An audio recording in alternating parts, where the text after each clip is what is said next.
Non c'è niente da capire, nulla di particolare.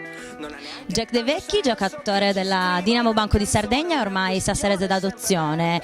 Cosa ne pensi della situazione di Sassari a riguardo dei problemi dell'omofobia, del razzismo e del sessismo? Ma purtroppo i problemi che ci sono a Sassari sono problemi che ci sono proprio in tutta Italia.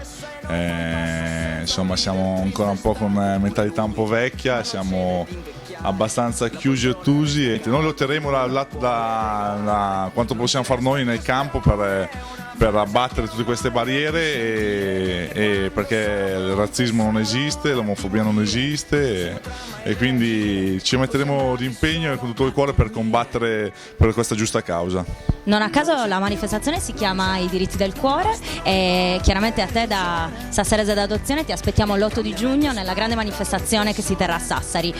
Ancora una domanda, in NBA c'è stato il primo coming out, il primo giocatore che ha sfatato questo tabù e dichiarato di essere omosessuale. Che tipo di segnale è secondo te?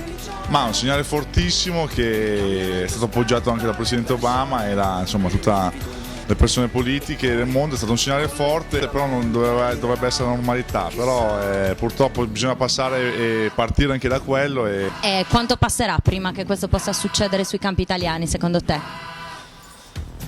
Questo non lo so dire perché comunque sia, ripeto, l'Italia sotto questo punto di vista è veramente chiusa e ottusa e forse ci sono ancora troppi pregiudizi in Italia per poter poi fare dichiarazioni del genere.